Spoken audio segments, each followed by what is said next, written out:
Ang bawat lahi sa bawat bansa ay may kulturang pagkakakilanlan. Subalit sa pagdaan ng panahon at dala marahil ng modernisasyon, ang kanilang kultura ay maaaring mawala, mapalitan o mabago o kaya'y manatili. Ang tulang babasahin ko ay tulang naglalarawan ng kultura ng mga Pilipino noong unang panahon.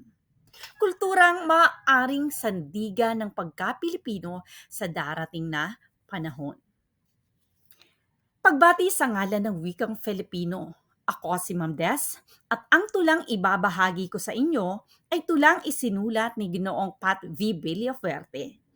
Kultura ang pamana ng nakaraan, regalo ng kasalukuyan. Noon, ang bawat paghakbang ay isang pagtalunton.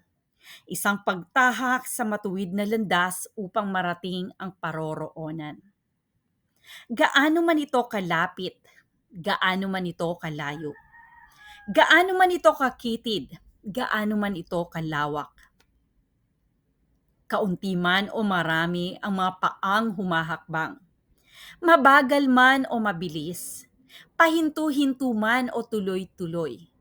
Ang bawat paghakbang ay may patutunguhan. Ang bawat paghakbang ay may mararating.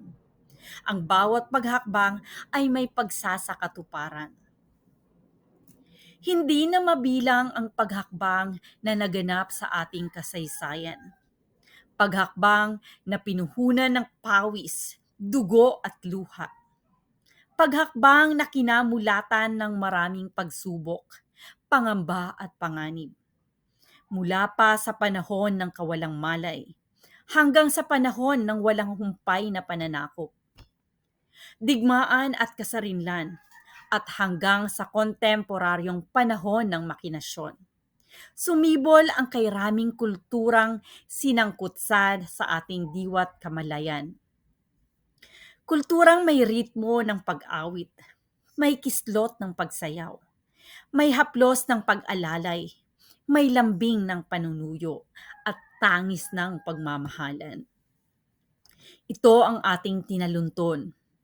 Ito ang bunga ng ating paghakbang, ang kulturang ipinamana sa atin ng nakaraan.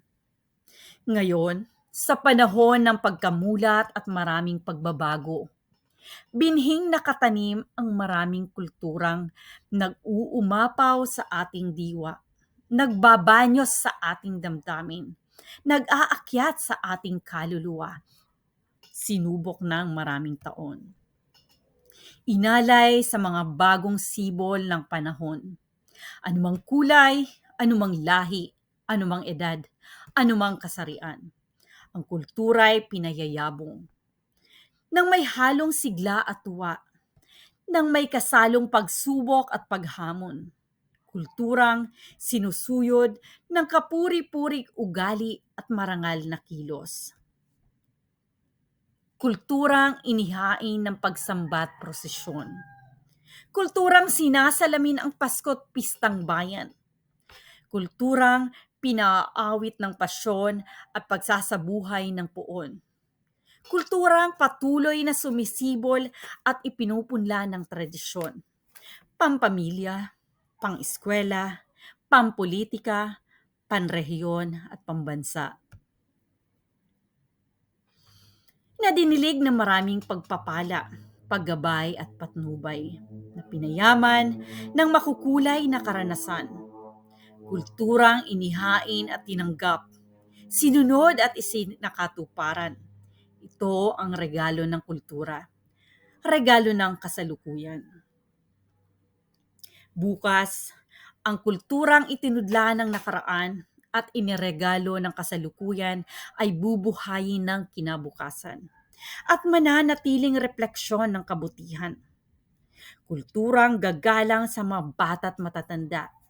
Kulturang rerespeto sa mga babait may kapansanan. Kulturang luluklok ng pagbabayanihan at pagkakapatiran. Kasaliw ng mga awiting bayan at katutubong sayaw.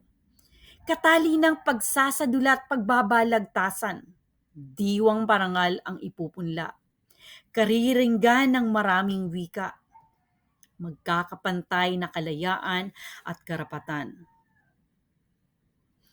Magsasama-sama, magkakapit-bisig, magtutulungan. Habang patuloy na humahakbang upang galugarin pa ang kulturang pagyayamanin ng ating lahi, ng lahing magiting, ng lahing kapuri-puri, ng lahing marangal.